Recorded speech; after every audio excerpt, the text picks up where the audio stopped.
მოგესალმებით, თქვენ აგრო სიახლეებს უყურებთ, რომელიც დღეს განსხვავებული ფორმატით გავა ეთერში. ტყის მართვისა და საჭირო გადაწყვეტილებების მიღებაში დაინტერესებულ პირებს უკვე საქართველოს ტყისა და მიწათსარგებლობის ატლასი დაეხმარება, რომელიც გარემოს დაცვისა და სოფლის მეურნეობის სამინისტრომ Global Forest Watch-თან ერთად შეიმუშავა. მისი ფინანსური მხარდაჭერა კი გლობალურმა გარემოს დაცვითმა ფონდმა და გაეროს გარემოს დაცვითმა ორგანიზაციამ განახორციელეს. ჩვენ შევეცდებით განვარტოთ თუ რას ნიშნავს ატლასი, რა ფუნქციები აქვს მას, რაში დაგვეხმარება ის როგორც ჩვენ ჩვეულებრივ მომხმარებლებს, თქვენ ჩვენს მაყურებლებს, ასევე არასამთავრობო ორგანიზაციების წარმომადგენლებს თუ სახელმწიფო სტრუქტურების წარმომადგენლებს. ამ ყველაფერში გარკვევას კი ჩვენ შევეცდებით ჩვენ სტუმართან ეკატერინე ნაკაშიძესთან ერთად. ეკატერინე, მოდი ავხსნათ, ვის რაში და როგორ დაეხმარება ეს ატლასი და რა ინფორმაცია გვაქვს განთავსებული მასში. ესე იგი, ეს ატლასი დაეხმარება პრაქტიკულად ყველას.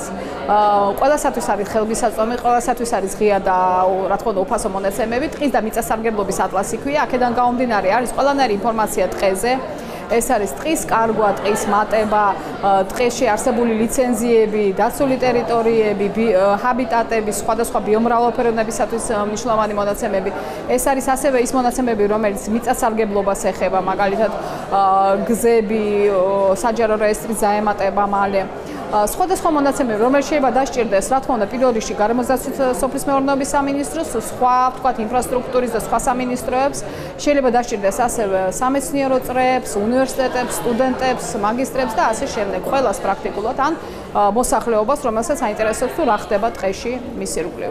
ანუ საკმაოდ ფართო ინფორმაციის სპექტრს გვაძლევს ეს ატლასი, თუმცა საინტერესოა თვითონ ის მონაცემთა ბაზა, რომელიც არის ამ ეტაპზე, პირველი ეტაპი დასრულდა, ხო? ჩატვირთული მასში, რამდენად სრულყოფილ სურათს გვაძლევს, მაგალითად, ყოველთვის იყო საუბარი აი ტყის რესურსებთან დაკავშირებით, რამდენად ქონდა აღრიცხული, რამდენად ქონდა ზუსტი ინფორმაცია, სად რამდენია დანაკარგი, რამდენი გვაქვს, თქვათ, ვარჯიშს ზრდა როგორია. აი ეს ინფორმაციები რამდენად სრულყოფილად და დეტალურად არის ჩატვირთული ატლასის დღევანდელი მდგომარეობით. ნუ სრულყოფილება ალბათ ცოტა ფილოსოფიური ცნება, სრულყოფილებისგან ყველანი მაქსიმალურად რეალურობთან. ჩვენ რა თქმა უნდა მოვაგროვეთ ყველა ის მონაცემები, რომელიც არსებობს, მაგალითად ინვენტარიზაცია იმ უბნებზე, რომელზეც არსებობს უკვე ინვენტარიზაცია, ჩვენ ვერ შევქმნით ინვენტარიზაციის მონაცემებს. ანუ ის, რაც დღეს საქართველოში არსებობს, ტყესთან დაკავშირებით, ყველაფერი არის იქ. შეძლებს დაგვარას. ამ თქოს სრულყოფილია და რა თქმა უნდა დამატებით უნდა მე განვითარდეს, დაემატოს ახალი ინვენტარიზაცია, დაემატოს სხვა მონაცემები და განვითარდეს. მინისტრმა ჩვენთან საუბარში ახსენა, რომ ტყის ინვენტარიზაციის პროცესი პრაქტიკულად დაიწყო უკვე და გვექნება გარკვეული შედეგებიო. ალბათ ეს მონაცემებიც შევა უკვე ამ ატლასში. თუმცა მე მაინტერესებს, როგორც ვიცი, პროგრამის ნაწილი, რომელიც ითვალისწინებდა ამ ატლასის შექმნას, არის პრაქტიკულად სრულდება ახლა უკვე და ეს ესე ვთქვათ ატლასი გადადის გარემოს დაცვის და სოფლის მეურნეობის სამინისტროს, ესე ვთქვათ, მფლობელობაში, მან უნდა გაუწიოს შემდეგ ამ ატლასს კურირება. თქვენი გადამოსახედიდან, როგორც შემქმნელის, ესე ვთქვათ, ამ ატლასის რა განვითარება უნდა პოვოს მან უკვე სამინისტროს, როგორც სამინისტროს ნაწილმა და ვთქვათ, რა მასალები და ინფორმაციები სჭირდება მას სრულყოფისთვის, რაც უნდა დაამატოს უკვე შემდეგ. შემდგომში უკვე სამინისტრო უზრუნველყოფს იმას, რომ დაემატება ახალი ინვენტარიზაციები, ყველა მონაცემები უნდა დაახლეს, იმიტომ იგივე დაცული ტერიტორიები ემატება ახალი დაცული ტერიტორიები, ვთქვათ, ახლა პონტოს მუხის აკვეთილი დაემატა და ასე შემდეგ.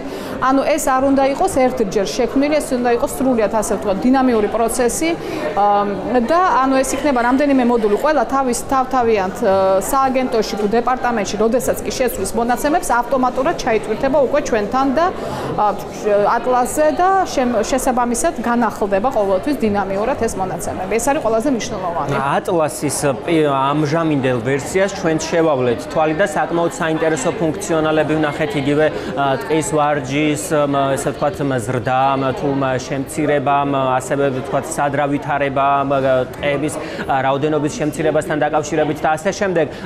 მოდი კიდევ ერთხელ განვმარტოთ უფრო დეტალურად მე როგორც მომხმარებელს, არა ვთქვათ სამინისტროს წარმომადგენელს, არა ვთქვათ დაინტერესებულ არასამთავრობო ორგანიზაციის წარმომადგენელს, ჩვეულებრივ მოქალაქეს, რომელსაც მაინტერესებს, ვთქვათ, ჩემი სოფლის თუ მუნიციპალიტეტის მდგომარეობა, გარემოს დაცვის კუთხით, იგივე ტყის რესურსების თუ მიწათსარგებლობის კუთხით, რა ინფორმაციას მომცემს ეს ატლასი, რომ შევალთ? ან უნდა აღვნიშნოთ ისიც, რომ საკმაოდ მარტივი ინტერფეისი აქვს, ანუ არ არის რთული, ესე ვთქვათ, რამის მიგნება ამ ვებგვერდზე.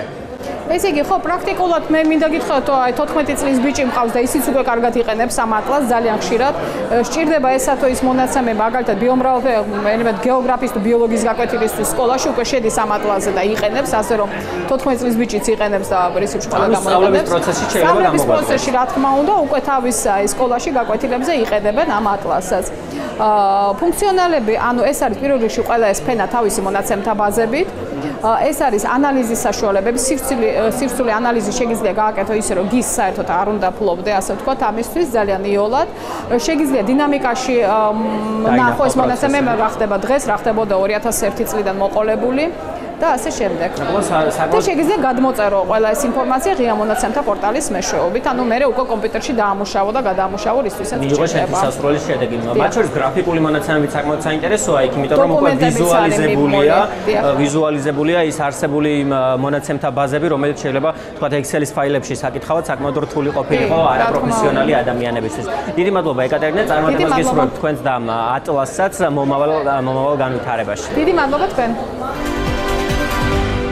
ვაგრძელებთ საქართველოს ტყისა და მიწათსარგებლობის ატლასის საუბარს. ამჯერად ჩვენი სტუმარი გახლავთ ლევან დავითაშვილი, გარემოსდაცვა და სოფლის მეურნეობის მინისტრი. ბატონ ლევან, მოდით პირველ რიგში ზოგადად ატლასთან დაკავშირებით ვისაუბროთ. საკმაოდ მნიშვნელოვანი რესურსია არა მხოლოდ სამინისტროსთვის და მისი ქოუწყებებისთვის, არამედ ყველა დაინტერესებული მხარისთვის, იმიტომ რომ მარტივად აძლევს ინფორმაციას სხვადასხვა თქვათ მათთვის საინტერესო თემების შესახებ.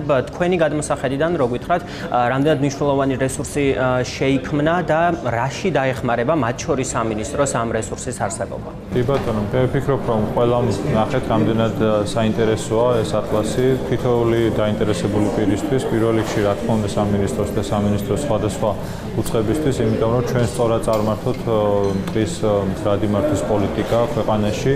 ეს არის საინტერესო ანალიტიკური ინფორმაცია და ინფორმაციის გამოყენების ძალიან მეგობრული ინტერფეისი, რომელიც ფაქტობრივად პროფესიონალებისთვის კი არა, რიგითი მომხმარებლისთვისაც ძალიან ადვილად გამოსაყენებელია და ატლასი არ ეხება მხოლოდ ტყეებს, ეს ეხება მათ შორის ეს არის მიწათსარგებლობის ინფორმაციის შესახებ საკმაოდ მნიშვნელოვანი ინფორმაცია.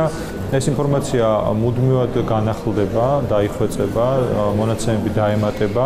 ეს ინტერფეისი გამოყენებული იქნება მომხმარებლის მიერ, იმიტომ რომ როგორც აღნიშნეთ, ძალიან მეგობრული და ადვილად გამოსაყენებელია, მაგრამ ამის უკან ძალიან ბევრი სამუშაო სამინისტროს ჯერ კიდევ გასაკეთებელი აქვს და ამაზე იყო პრეზენტაციის დროსაც საუბარი, რომ ერთია რომ დასრულდა პროექტი, რომელმაც ეს ატლასი შექმნა, მაგრამ ძალიან ბევრი სამუშაო ჯერ კიდევ წინ გვაქვს. კი, მათ შორის აღნიშნეს, რომ ის ინფორმაცია, რომელიც ამ ატლასში ამ ეტაპზე არის ჩაშენებული, არ ქმნის უფრო ზუსტ სურათს, თქვათ, მთლიანი ამ არსებული მდგომარეობის შესახებ კონკრეტულად ამ მიმართულებებით. თქვათ, შემდეგი სამუშაოები, რაც არის გასატარებელი ინფორმაციის დაზუსტება, უფრო კონკრეტიზაცია, მეტი ჩაშლის მოპოვება, როგორ აპირებს სამინისტრო ამ მიმართულებით მუშაობას და თქვათ, რა პერიოდში ხედავთ იმის შესაძლებლობას, რომ ეს ატლასი იქნება სრულყოფილი ზუსტი ინფორმაციით და უფრო კონკრეტული ინფორმაციით. დღეს უკვე ძალიან სასარგებლოა ეს ატლასი, ამით შეგვიძლია დავიწყოთ, იმიტომ რომ ძალიან ბევრი საინტერესო ინფორმაციას გვაძლევს, მაგრამ იცით რომ ქვეყანას დაგეგმილი აქვს ეროვნული სატყეო ინვენტარიზაცია, რომელიც უკვე დაწყებულია, ეს განაახლებს მონაცემებს სატყეო სექტორის შესახებ და ეს ინფორმაციებიც ასახული იქნება ატლასში, იმიტომ რომ ის ღონისძიებები, რომელსაც სამინისტრო მუდმივად ახორციელებს ინფორმაციის მოპოვების და განახლების კუთხით, სადღაც უფრო მეგობრულ ფორმატში გამოყენებული უნდა იყოს როგორც დაინტერესებული პირებისთვის, მომხმარებლისთვის და ეს ღია მომხმარებლისთვის, ასევე სამინისტროსთვის, ანალიტიკისთვის და სწორედ პოლიტიკის წარსამართავად. ინტერფეისი გვექნება ეს ატლასი, ანუ მომხმარებელს ექნება ეს რაღაცა ინტერფეისი, მაგრამ ამის უკან ძალიან ბევრი მონაცემთა ბაზის ჩამოყალიბება ხდება, დამუშავება ხდება სამინისტროში სხვადასხვა ელექტრონული პროგრამის და მათი კოორდინაცია მოხდება ჩვენი საინფორმაციო დეპარტამენტის მიერ. ფერმერებსაც და ბიზნესსაც მათ შორის აი მიწასთან დაკავშირებით ქონდა ყოველთვის ეს სურვილი, რომ გარკვეულწილად საქართველოს ერთიანი რუკა შექმნილიყო, სად როგორი ნიადაგები გვაქვს და ვთქვათ, ასევე იყო საუბარი გარკვეულწილად აი კულტურების მიხედვით რაღაც ჩაშლებზეც საინტერესო იქნება მომავალში ალბათ ამ მიმართულებითაც წარიმართება მუშაობა. კი, პირველადი ინფორმაციები ამასთან დაკავშირებით უკვე გვაქვს. მნიშვნელოვანია, რომ ეს ყველა ინფორმაცია ერთ ფორმატში იყრიდეს თავს. ძალიან მნიშვნელოვანია და ყოველთვის იყო ეს გამოწვევა, რომ ტყე და დანარჩენი მიწა, მათ შორის სასოფლო-სამეურნეო სავარგულები ჩვენ დავინახოთ ერთიან ჭრილში, რომ მიწის ბალანსს სწორად რაღაც აღვქვავდეთ. ეს ამოცანები ახალმა კანონმდებლობამ დააწესა ისედაც სამინისტროს ეს ფუნქციები განისაზღვრა და მე ვფიქრობ, რომ ატლასი, რომელიც დღეს იყო წარმოდგენილი, უკვე არის ძალიან მნიშვნელოვანი ნამუშევარი იმისთვის, რომ ის ინფორმაცია, რომელსაც სამინისტრო მომავალში დაამუშავებს, ასე მეგობრული და ადვილად გამოყენებული ფორმით იყოს გაანალიზებული და წარმოდგენილი. საქართველოს ტყისა და მიწათსარგებლობის ატლასის პრეზენტაციას გარემოსდაცვისა და ბუნებრივი რესურსების მიმართულებით მომუშავე არასამთავრობო ორგანიზაციების წარმომადგენლებიც ესწრებოდნენ, რომლებსაც ჩემი კოლეგა ირმა ჭარაქაშვილი ესაუბრა და ახლა უფრო დეტალურად გავაცნობს მათ პოზიციას და მოსაზრებებს ატლასთან დაკავშირებით. ირმა. მოგესალმები გიგა, დღეს შენ უკვე ესაუბრე ტყისა და მიწათსარგებლობის ატლასის შექმნის პროცესში ჩართულ მხარეებს. დღეს ჩვენთან ერთად იმყოფება სახეობათა კონსერვაციის ცენტრი ანაკრესის გამგეობის წევრი პატონი კახა არცივაძე. პატონი კახა ამ ვებ პორტალის ერთ-ერთი შემადგენელი ნაწილი სწორედ ბიომრავალფეროვნება სახეობებია, ჰაბიტატებია. რა მნიშვნელობა აქვს ამ ატლასის შექმნას, როგორ დაეხმარება თუნდაც არასამთავრობო ორგანიზაციებს, სპეციალისტებს ეს ატლასი, რა ინფორმაციას მიიღებთ ამის და რამდენად წურავია ამ ატლასში შესული ინფორმაცია, როგორ შეაფასებთ გაწეულ საქმიანობას? ვფიქრობ, რომ ინფორმაცია, რომელიც საქართველოში არსებობს, ძალიან ბევრ შემთხვევაში არის გაბნეული სხვადასხვა უწყებებში, სხვადასხვა აკადემიის ინსტიტუტებში, სხვადასხვა არასამთავრობო ორგანიზაციების ხელში და მათი კონცენტრირება ერთ კონკრეტულ ვებ რესურსს მნიშვნელოვან წილად ხელს შეუწყობს როგორც ქვეყნის შიგნით მიმდინარე პროცესების, ასე ვთქვათ, ეფექტურად წარმართვას, მაგალითად, განვითარების პროექტების, თუნდაც იქნება ჰიდროენერგეტიკის განვითარება, ქარხანა, ფაბრიკების მშენებლობა, სოფლის მეურნეობის განვითარება და ასე შემდეგ. ყველა ეს პროცესი გარკვეულ ზეგავლენას ახდენს ბიომრავალფეროვნებაზე და ძალიან მნიშვნელოვანია, რომ გარემოზე ზემოქმედების შეფასების პროცესში იქნეს გათვალისწინებული ეს ინფორმაციები. სამწუხაროდ საქართველოში ისეთ სიტუაციაა, რომ ხშირად არსებული ინფორმაციაც კი ხელმეუწვდომელია, მათ შორის იმ ადამიანებისთვის, ვინც იღებენ გადაწყვეტილებას, თქვა დაშვებული იქნეს თუ არ იქნეს დაშვებული ამ თუ იმ ადგილას, ესა თუ ის განვითარების პროექტი, ან აშენდეს გზა, ხიდი, მაღალი ძაბვის გადამცემი ხაზი და ასე შემდეგ. აი ეს ძალიან ატლასის შექმნა მნიშვნელოვნად გააუმჯობესეს ამ ხრივ სიტუაციას. თქვით რომ გვაქვს ბევრი ინფორმაცია, რომლის თავმოყრაც ვერ ხერხდებოდა. არის თუ არა ყველა ეს ინფორმაცია შესული ამ ატლასში? იცით რა, მე შემიძლია თამამად გითხრათ, რომ ამ მომენტში რა ინფორმაციაც ხელმისაწვდომია მნიშვნელოვნად მოხდა ამ ატლასში, თუმცა ერთ-ერთი სერიოზული პრობლემა ჩვენი ქვეყნისაა, მდგომარეობს იმაში, რომ სამწუხაროდ ამ ტიპის ინფორმაცია არის ძალიან არასრულყოფილი.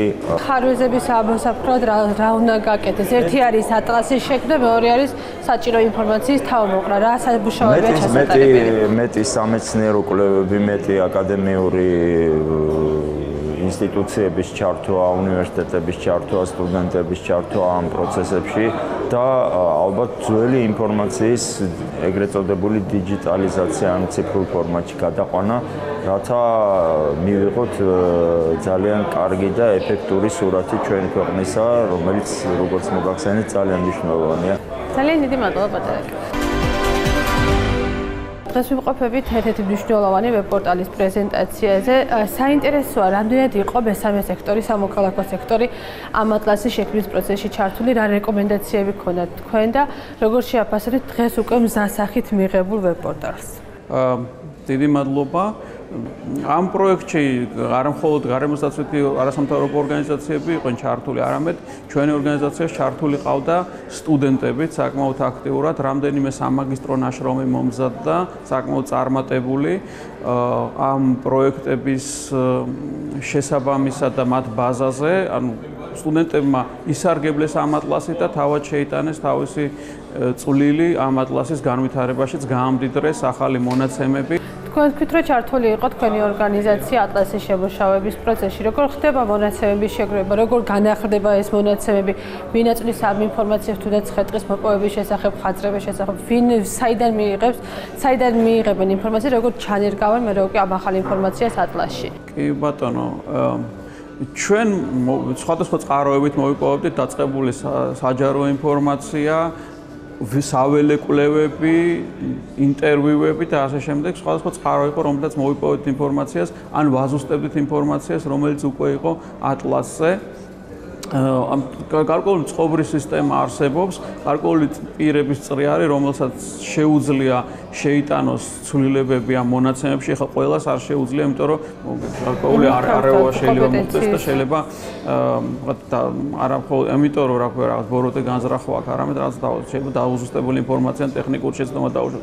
გარკვეული კარგად გაწვრთნილი, გატრენინგებული ადამიანები არსებობენ ამ პროექტში, პროექტმა იზრუნვა რომ ყოფილიყო ესეთი ადამიანები, რომელსაც აქვს დაშვება რომ ცვლილებები შეიტანონ. ჩვენ შეგვიძლია ვაწოდებდით ხოლმე ამ პროექტის განმახორციელებელ ჯგუფს ჩვენ მონაცემებს და შემდეგ ისინი ასე ვთქვათ განათავსებდნენ ამ ინფორმაციას. მადლობა ირმა საინტერესო მოსაზრებების გაზიარებისთვის. ჩვენ კი ვაგრძელებთ გადაცემას. ამჯერად ჩვენი სტუმარი გახლავთ კარლო ამირგულაშვილი. ბატონო კარლო, მადლობა პირველ რიგში რომ ხართ ჩვენი სტუმარი. მოდით ბევრი ვისაუბრეთ ჩვენ მოკლედ ატლასის ამჟამინდელ ვერსიაზე, თუ რა ფუნქციონალებით არის ის დატვირთული, რისი ნახვა შეუძლიათ მის მომხმარებლებს, იქნება ეს არასამთავრობო სექტორი, სახელმწიფო ორგანიზაციები თუ ჩვეულებრივი მოქალაქეები, ვისაც აქვს ინტერესი ინფორმაცია მიიღოს აღნიშნული ატლასისგან. საინტერესო არის ის, რომ ეს ატლასი უკვე გადმოდის მთლიანად გარემოსდაცვის და სოფლის მეურნეობის სამინისტროს კომპეტენციაში, ესე რომ ვთქვათ, და მის განვითარებაზე სწორედ მან უნდა იზრუნოს. როგორი არის სამომავლო გეგმა, რა ბედიელის ამ ატლასს და იგეგმება თუ არა ვთქვათ გარკვეული ფუნქციონალების თუ ინფორმაციის ჩაშენება. მათ შორის საუბარი იყო იმაზე, რომ ეს ინფორმაცია რაც დღეს არის ვთქვათ უფრო ზოგადი, არ არის ვთქვათ განსაკუთრებული კონკრეტიკა თუ სიზუსტე, იმიტომ რომ ადრეც ვთქვათ რამდენიმე წლის წინანდელი ინფორმაციას შეიცავს ზოგიერთი მიმართულებით. პირველ რიგში უნდა ითქვას, რომ ეს ატლასი უკვე არის, ატლასის მასპინძელი უკვე არის გარემოსდაცვის და სოფლის მეურნეობის სამინისტრო. თვითონ პროექტის ფარგლებში მოხდა იმ სათანადო აღჭურვილობის შეძენა, ტექნიკური აღჭურვილობაზე საუბარი, რომელმაც უნდა უზრუნველყოს ფუნქციონირება თვითონ ატლასის, როგორც ვებ-პორტალის და არის სამინისტროში განთავსებული და ჩვენი სპეციალისტებს, გისისა და IT სპეციალისტებს, რომლებიც პასუხისმგებლები არიან ასეთი სახის ტექნიკურ მომსახურებაზე, აქვს სათანადო ცოდნა და ტრენინგი. მეორე, რა თქმა უნდა, მომავალში უნდა სამინისტრომ სრულად აიღოს პასუხისმგებლობა და ეს უკვე გაცხადებული საკითხია, ვინაიდან მთავარი ძირითადი მომხმარებელი და ოპერატორი იქნება სწორედ გარემოსდაცვის და სოფლის მეურნეობის სამინისტრო და ის მოამზადებს სწორედ შემდგომში აი ამ დიდი ტყის საინფორმაციო და მონიტორინგის სისტემიდან ინფორმაციებს და მოახდენს აი ამ ინფორმაციების ეტაპობრივ განთავსებას თავისი წყაროების მითითებით. წყაროები არის ძალიან მნიშვნელოვანი, იმიტომ რომ ვალიდაციისთვის მნიშვნელოვანია გაიგოს ამათ თუ იმ დაინტერესებულ მხარემ, რამდენად ეს არის მთავრობის პოზიცია, არის ეს არასამთავრობო ორგანიზაციის კვლევა, საერთაშორისო ანალიზი არის განთავსებული თუ რასთან გვაქვს საქმე. შესაბამისად, ეს უკვე განსაზღვრულია და დასაწყისშივეც იყო პროექტისში ჩადებული, რომ სამინისტრო იქნებოდა მისი მთავარი მიმღები და შემდეგ ოპერატორი. ჩვენ ვისაუბრეთ ფუნქციონალებზე ამ პორტალის, სანამ თქვენთან ინტერვიუს ჩავწერდით და საკმაოდ საინტერესო დეტალები იყო იქ, რისი ნახვაც შეუძლიათ მომხმარებლებს თუ იგეგმება, რადგან მომავალზე ვსაუბრობთ ამ ატლასის, ვთქვათ, გარკვეული ცვლილებების შეტანა, დამატება, ვთქვათ, გარკვეული ფუნქციონალებს და თუ იგეგმება, როგორ რა იქნება ეს. საუბარი არის, ანუ ეს პორტალი კარგი არის, სასიამოვნო ფაქტი არის ის, რომ არის ძალიან მოქნილი. ჩვენ გვაქვს იმისი მოქნილობა, რომ დავამატოთ ან განვაახლოთ ბევრი სახის სხვადასხვა მოდული თუ მონაცემი, რომელიც დამოკიდებული იქნება იმაზე, თუ რა საპიროება უდგა სახელმწიფოს და საერთოდ რა პროცესები ხდება გლობალურ დონეზე. ესეთი მაგალითად არის კარბონის სეკვესტრაციის საკითხი, ზოგადად კლიმატის ცვლილებასთან დაკავშირებული საკითხები. შემდეგი საკითხი არის ეროვნული ტყის ინვენტარიზაციის პროცესი, რომელიც საქართველოში ახლახან დაიწყო და ეს გაგრძელდება მომდევნო წლების განმავლობაში და მთელი ეს მონაცემებიც რა თქმა უნდა მოხვდეს როგორც ატრიბუტული ცხრილები, როგორც ორთო მასალები, ისე უკვე ანალიტიკური მონაცემები, რომელიც ინვენტარიზაციის დაყრდნობით მერე გაიშიფრება და სატყეო პოლიტიკის სამმართველო მოამზადებს და წარუდგენს შესაბამისად ერთის მხრივ მთავრობას და მეორეს მხრივ დაინტერესებულ მხარეებს. შესაბამისად, ბევრი სხვადასხვა სახის ინფორმაცია, თუმცა არ გამოირიცხება, რომ აქ იყოს ისეთი სახის ინფორმაცია, რომელიც უკავშირდება სოფლის განვითარებას, სოფლის განვითარების პროექტებს, ქარსაცავ ზოლებს, საკადასტრო მონაცემებს, გაგრძელდება ისევ განახლება მონაცემების საჯარო რეესტრის მონაცემების გადატანაზეც მე ნაწილობრივ არსებობს უკვე და მიმდინარეობს მოლაპარაკება საჯარო რეესტრთანაც და მათ შორის კულტურის სამინისტროსთანაც, იმიტომ რომ უკეთდება სხვადასხვა კადასტრები, სხვადასხვა აღრიცხვები და ამ მონაცემების მონაცემთა ბაზებში განთავსება, რომ ეს მოხდეს და რაღაცნაირად იყოს ეს ბაზები ასევე ერთმანეთთან დაკავშირებული. ბოლოს რომ შევაჯამოთ ესე ვთქვათ ეს თემა, ჩვენ ვისაუბრეთ მიწასთან, დღესთან თუ ასე შემდეგ დაკავშირებულ საკითხებზე, რომლებიც დღეს სხვადასხვა ინსტიტუციების მართვის ქვეშ შეიძლება იყოს და სამომავლოდ გამოითქვა მოსაზრება და ესე ვთქვათ ინიციატივაც რომ მოიქცეს ვთქვათ ატლასის ქუდის ქვეშ ეს ყველაფერი, რამდენად გაქვთ მატერიალურ-ტექნიკური თუ ადამიანური რესურსების ბაზა იმისთვის, რომ ესე ვთქვათ გახდეს ჰაბი ერთგვარად ეს ატლასი მსგავსი ინფორმაციების თავმოყრის ადგილის. საკითხი ეხება ერთიანი ცენტრალიზებული სისტემის გაკეთებას სამინისტროსთვის, რომელიც მარტო დღეს და იმ ინფორმაციას კი არა, რომელიც უკვე დღეს განთავსებული არის აი ამ მიწათსარგებლობის ატლასში, ვინაიდან ამის გარდა კიდევ არის სხვა საკადასტრო თუ მიწათსარგებლობის ინფორმაციები, არამედ სხვა გარემოსდაცვითი ინფორმაციის მაგალითად გადაწყვეტილების მიღების სხვა ასპექტებსაც მოიაზრებს თავის თავში. და რა თქმა უნდა მიწათსარგებლობის და სოფლის მეურნეობის საკითხებს. აი საუბარი მიმდინარეობს ახლა იმაზე, რომ როგორ მოხდეს ეს ტყის ინფორმაციის და საინფორმაციო სისტემის აშენება და შემდეგ უკვე ვიზუალიზაციისთვის აი ამ პლატფორმის გამოყენება. ძალიან მნიშვნელოვანი და საინტერესოა ეს ყველაფერი. დაველოდოთ შედეგებს და იმედია შემდეგაც ვისაუბრებთ უკვე ამ ყველაფერზე. დიდი მადლობა ინტერვიუსთვის. ვაგრძელებთ საუბარს საქართველოს ტყისა და მიწათსარგებლობის ატლასის შესახებ, იმ ახალი პლატფორმის შესახებ, რომელიც საკმაოდ საინტერესო ინფორმაციას გვაძლევს, მათ შორის თქვენი სააგენტოსთვისაც ძალიან მნიშვნელოვანი ბაზა იქნება სავარაუდოდ, კონკრეტულად თქვენი გადმოსახედიდან რომ შეგვიფასოთ.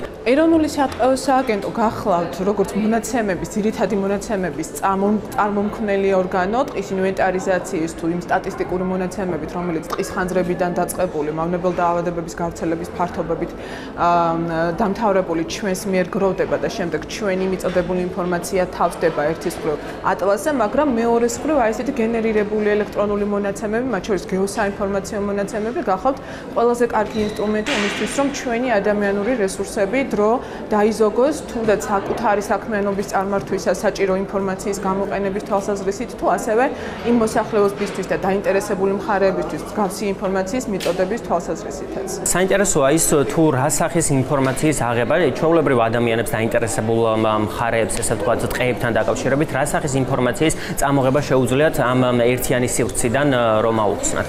ძალიან მნიშვნელოვანია და ყოველთვის ინტერესის, ძალიან მაღალი ინტერესის საგანს წარმოადგენს ხოლმე იგივე ტყის ხანძრებთან დაკავშირებული ინფორმაცია, სტატისტიკური მონაცემები, შემთხვევები, დაზიანებული ფართობები, ასევე ხის ვარჯის, ანუ საფარის კლება, კარგვა ან მომატება, ესეც გახლავთ ხოლმე ძალიან დიდი ინტერესის საგანი. შესაბამისად, ინტერფეისი იძლევა საშუალებას ვებგვერდისა, რომ თქვენი შერჩეული ადგილი კონკრეტული ლოკაციისთვის აიღოთ ეს მონაცემი, გაუკეთოთ ანალიზი იმ ინსტრუმენტების მიხედვით და იმ ჩამონათვალის მიხედვით, რომელიც თქვენი ინტერესის სფეროს წარმოადგენს, დაწყებული ეს კონკრეტული ფართობის მოხაზვით თუ უფრო ვრცელ მასშტაბში გადატანით. შესაბამისად, თქვენ მოგეცემათ საშუალება წლების მიხედვითაც შეხედოთ აი ამ ტენდენციას, დაწყებული თქვა წინა პერიოდის მასალები აციფრული და ატვირთულია უკვე ვებგვერდზე და რასაკვირველია ეს მონაცემები იქნება მუდმივად განახლებადი და თითქმის ონლაინ რეჟიმში გექნებათ განახლებული. კი, აი ეს ორი ნაწილი მინდა დავაკავშიროთ ერთმანეთთან. ერთის მხრივ თქვენ თქვით, რომ ტყის ხანძრებთან დაკავშირებით შეგვიძლია მივიღოთ ინფორმაცია და შემდგომ ახსენეთ, რომ პრაქტიკულად ონლაინ რეჟიმში, ანუ პარალელურად შეიძლება მოხდეს ამის აღქმა. ტექნიკურად ეს როგორ ხდება და ვთქვათ, არის სადღაც ხანძარი, რამდენად სწრაფად მე შემიძლია მივიღო ეს ინფორმაცია ატლასის მეშვეობით. იქიდან გამომდინარე, რომ ატლასის გეოსაინფორმაციო მხარე ემყარება საკმაოდ მაღალი ხარისხის სატელიტურ იმიჯებს, რომლებიც უმეტესწილად NASA-ს ბაზა არის მოგეხსენებათ. გარჩევადობის თვალსაზრისით თუ მონაცემების სისწრაფის თვალსაზრისით ეს არის ყველაზე სანდო და ყველაზე ზუსტი პლატფორმა, სადაც შეგიძლიათ რომ მსგავსი სახის მონაცემები მოეწიოთ. აი დროსთან ბმა როგორია ამ შემთხვევაში? დროსთან ბმა ონლაინ რეჟიმში შეიძლება ეს ხანძარი ვერ დაინახოთ, ამისთვის სხვა რიგი აპლიკაციები არსებობს, თუმცა ამ ხანძართან დაკავშირებით ინფორმაცია აუცილებლად რაღაც პერიოდულობის შემდეგ, როგორც კი მოხდება განახლება სატელიტური იმიჯისა და ეს პერიოდულობით ხდება და ასევე ამ ხანძართან დაკავშირებით უწყების მიერ დამატებითი ინფორმაციის დოკუმენტის შეტანა, თქვენ მაშინვე შეგიძლიათ არა მხოლოდ ხანძარს და თქვა ხანძრის წერტილს დაინახავთ და შემთხვევათა რაოდენობას დაითვლით. ამ შემთხვევაში თქვენ გაქვთ საშუალება ანალიზის მიხედვით ფართობი დაზიანება, იქ რა მდგომარეობა იყო, რაიმე კვლევა თუ იყო ჩატარებული და ამ კვლევის შესახებ დოკუმენტიც იქნება აუცილებლად მიბმული, ანუ ჩათვალეთ, რომ თქვენ გაქვთ ყველაფერი, რაც აქვს იმ უწყებას, რომელიც ამაზეა პასუხისმგებელი.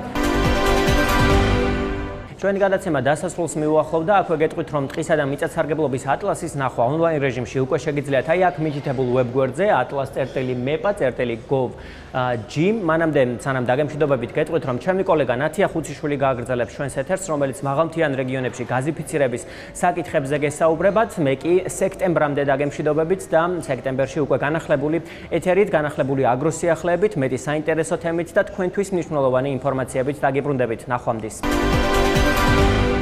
შეიძლება ეს მთა შეშის ჭრისაგან მოსწყდეს და 2020 წელს ჩვენ მიწის ქვეშ აღმოჩნდა და აღარ გვინდა თქვენი გაზი რა. აღარ გაზი გვინდა, აღარ წყალი გვინდა, ყველაფერი იქ მიწაში გვექნება მე. ეს დუშეთის მუნიციპალიტეტის სოფელი ჩინთია. ადგილობრივები ყოფილი ჟინვალის დასახლების მოსახლეობასთან ერთად კიდევ ერთხელ აგროვებენ ხელმოწერებს, რომ თვითმმართველობასა და ცენტრალურ ხელისუფლებას გაზიფიცირება მოსთხოვონ. ეს ადამიანები ბუნებრივი აირით უზრუნველყოფას უკვე 10 წელია ითხოვენ, თუმცა უშედეგოდ. ერთი 5 ჯერ გვაქვს რამის ეს განცხადება დაწერილი, ხელმოწერილი, მაგრამ რო იტყვიან სულ ტყუილად. ხო, მოავლე შეკვიდებიან წალენ, მოავლე შეკვიდებიან წალენ. გვინდა რომ აი აღარ მოგვატყუონ, მოგვაქციონ ყურადღება. ეს არის ბოლო წერტილი. მე უკვე ჩვენ ვკეტავთ აი ამ გზას. მოსახლეობა გადავკეტავთ ეს გზას. მიუხედავად იმისა, რომ ჩვენთან სოფელში კილომეტრი ნახევარში გვაქვს დიდი მაგისტრალი, საიდანაც მიეწოდება თიანეთს გაზი და კილომეტრი ნახევარში ჩვენ არ გვაქვს, ვითხოვთ რომ მოხდეს გაზიფიცირება. გვინდა რომ მივაწვდინოთ ხმა ყველა იმ ადამიანს, ვისაც ევალება ეს. როგორც მოსახლეობა ამბობს, დაპირება რომ მათ სოფლებს გაზით უზრუნველყოფდნენ, არაერთხელ მოусმენიათ. თანხმობა წერილობითაც მიუღიათ, თუმცა ეს მხოლოდ წინასაარჩევნო დაპირებებად რჩებოდა. როცა არჩევნები მოვიდოდა, ყოველთვის იყო დაფიქსირებული, რომ ჩინ საუფრთხილებად გვექნებოდა გაზი. ჩაივლიდა ეს არჩევნები არაფერი. ძალიან ისეთი აღელვებული ვარ, პატარა ბალონები დავდივართ. ერთი კვირა არ აკმარობს ის გაზი, ბავშვის პატრონები. ბუნებრივი აირისა და მინიმალური კომუნალური პირობების არქონა რეგიონს მოსახლეობისგან დაცლის საფრთხესაც უქმნის. აქ არ არის პირობები იმის, რომ ახალგაზრდობა გაჩერდეს. არავინ არ ჩერდება, ყველა მიდის. ვერ შევძლებთ ვერანაირად, გინდაც ზაფხულის პირობებში დავასაქმოთ, გინდაც უფროსებმა, რომლებსაც წასასვლელი არსად აღარ აგვაქვს. არის საკმაოდ ბუნებრივად იმის თანაპირობები, რომ ტურისტიც მოვიდეს, დამსვენებელიც იყოს, სხვაც მოვიზიდოთ. ნუგო ციკლაურს დუშეთში სასტუმრო აქვს. მას როგორც ადგილობრივი ქართველი დამსვენებლები, ისე უცხოელი ვიზიტორებიც ხშირად სტუმრობენ. როგორც თავად ამბობს, ბუნებრივი აირის არქონა მისი ბიზნესისთვის შემაფერხებელია. მეტიც, მას რამდენიმე წლის წინ დაეწვა სახლი, რომელსაც შეშით ათბობდა. სახლი დამეწვა შეის გამო. გაზი რო ყოფილიყო, სახლი არ დამეწვებოდა. არ ჩემ მეზობელს არ დაეწვებოდა, რომელსაც ამერიკელს ვაყიდინე და საერთოდ რო გითხრათ, ეს სოფელი ტურიზმისთვის არის ძალიან კარგი ადგილი. დიდი პერსპექტივა აქვს. ხედვა მაქვს ისეთი, რომ ვიცი რაც უნდა იყოს, რაც უნდა მოხდეს. ყველა პრემიერს თხოვე, გადავეცი, იქნებ გამოიყენოთ გაზი. გუბერნატორსაც, დეპუტატებსაც, ყველას არც ერთმა არ ვქნა. ჩვენი მიმართვის საფუძველზე მოსახლეობას, რომელიც გაზიფიცირებას წლებია ითხოვს, დუშეთის არჩეული მერი ზურაბ სეხნიაშვილი შეხვდა. ის ადგილობრივებს დაჰპირდა, რომ 2020 წელს სოფლებში საპროექტო სამუშაოებს ჩაატარებენ და შესაძლოა მომდევნო წელსვე დაიწყოს სამშენებლო ღონისძიებები. 2020 წელს სოფელ დოლასკეთში, ხანდოში, ჩინჩი საპროექტო სამუშაოები დაიწყება გაზზე. არ არის გამორიცხული, რომ იმ წელსვე შესაძლებელია, კარგად მინდა გამიგოთ. შესაძლებელია და აქეთ მიდის ჩვენი ხელისუფლებაც, რომ იმ წელსვე როგორც მოხდება დაპროექტება, იმ წელსვე მოხდეს საამშენებლო სამუშაოები. აგერ არის ჩემს მიერ მოტანილი დოკუმენტი. გიხოთ რა დოკუმენტია ბატონ ზურაბ, სად წერია ეს გეგმა ნამდვილად შესაძლებლობა. ვიცი, საპროექტოში არ არის. ეს 4-ვე სოფელზე 20 წლის საპროექტო სამუშაოებზე გაგზავნილი იქნა მერიის მიერ და ეს ყველაფერი მოგვივიდა ჩვენ ცნობა, რომ 20 წლის საპროექტო სამუშაოებში იქნება გათვალისწინებული ეს 4 სოფელი. როდის აი თავრობის ამავე წლის ბოლომდე უნდა აისახოს. ეს ჩემს მიერ იქნა გათვალისწინებული. იქიდანაც პასუხი მივიდა 20 წელში თქვენ სოფელში დაიწყება სამშენებლო.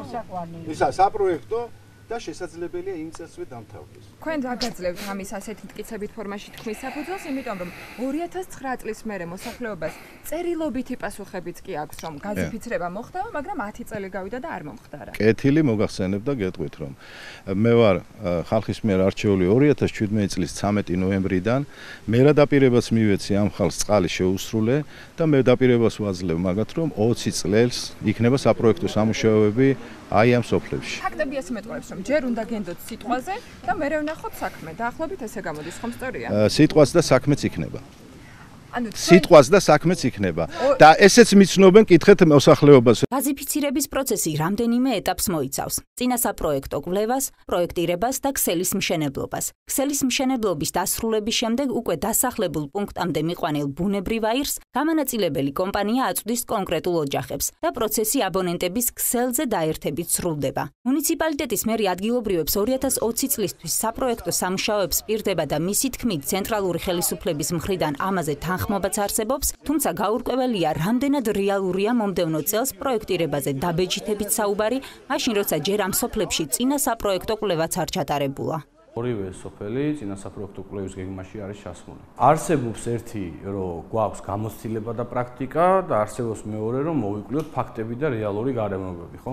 ჩვენ გამოცდილება და პრაქტიკა იმდენი დაგვიგროვდა, რომ შეგვიძლია რაღაცნაირად ვივარაუდოთ, რომ აქ იქნება შესაძლებელი, თუმცა ამიტომაც არის დაახლოებით 407 დასახლებული პუნქტის წინა საპროექტო მოკვლევა განსაზღვრული.